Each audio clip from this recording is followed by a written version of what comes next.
आज ही Doubtnut app download करें। Doubtnut पर होगा अब आपके सभी मैथ्स, केमिस्ट्री, फिजिक्स और बायोलॉजी डाउट्स का सफाया। बस अपने क्वेश्चन की फोटो खींचो, उसे क्रॉप करो और तुरंत वीडियो सोल्यूशन पाओ। Download now.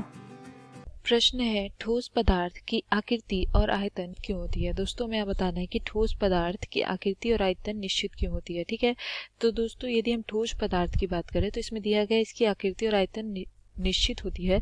ये बिल्कुल ही सत्य है दोस्तों। अर्थात ठोस जो होता है वह क्या है, पदार्थ की अवस्था। ठीक है, ठोस क्या है दोस्तों, पदार्थ की एक अवस्था।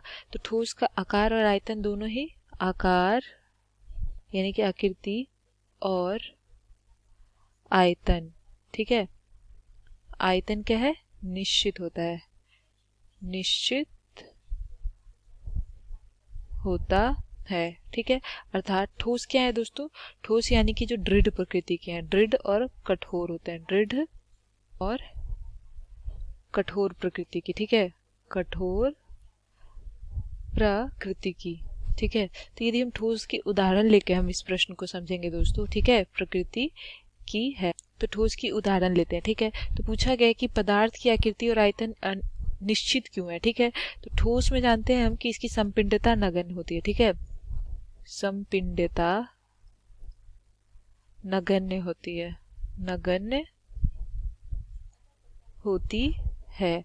क्यों होती है दोस्तों संपिंडता नगण्य। संपिंडता का अर्थ है कि बाहरी बल लगना। ठीक है, लेकिन ठोस में अंतरानुक बल मौजूद है, यानी कि अंतरानुक बल सबसे प्रबल होता है जो ठोस के कणों को पास पास रखता है। ठीक है, तो यदि हम बात करें इसके उदाहरण की दोस्तों, ठोस पदार्थ में उदाहरण होता है जैसे लकड़ी,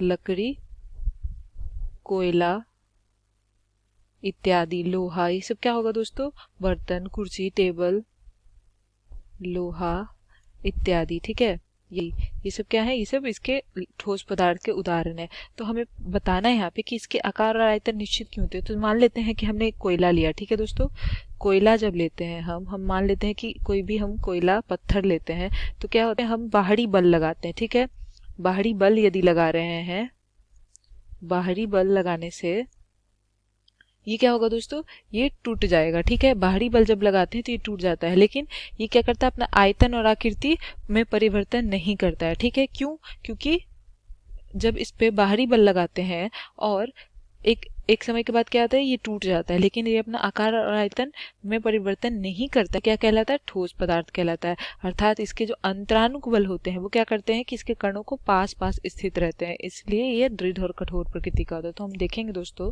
तो दोस्तों हमने क्या देखा कि एक पत्थर को उदाहरण लेके हमने समझा, उसी प्रकार जब कोयला का एक टुकड़ा लेते हैं तो एक टुकड़े पे जब बाहरी बल लगाते हैं, ठीक है, जब अधिक बल का प्रयोग करते हैं तो वो क्या होता है कि एक समय वो टूट जाता है। ठीक है, क्योंकि उसकी प्रकृति क्या होती है, दृढ़ होती है, वह आकार परिवर्तन का विरोध करता है। अर्थात हम कह सकते हैं कि ये क्या है, ये एक प्रकार का ठोस है जिसकी आकार और आयतन दोनों ही निश्चित है। ठीक है दोस्तों, ये क्या कर रहा है, आकार परिवर्तन का विरोध करता है। ठीक है, इसलिए ठोस का आकार और आयतन दोनों ही निश्चित होता है। ठीक है दोस्तों, आयतन का अर्थ है कि घेरा गया स्थान। ठीक है, पदार्थ द्वारा घेरा गया स्थान जो होगा वह आयतन कहलाएगा। अर्थात आकृति क्या है दोस्तों, कोई भी पदार्थ की आकार, वो क्या है, उसकी आकृति। तो इसलिए ठोस पदार्थ जो होता है वह इसका विरोध करता है और अधिक बल लगाने पे वह टूट जाता है, किंतु आकार और आयतन में परिवर्तन नहीं करता है। धन्यवाद दोस्तों। क्लास 6 से 12 से लेके नीट, IIT, JEE मेंस और एडवांस के लेवल तक 10 मिलियन से ज्यादा स्टूडेंट्स का भरोसा।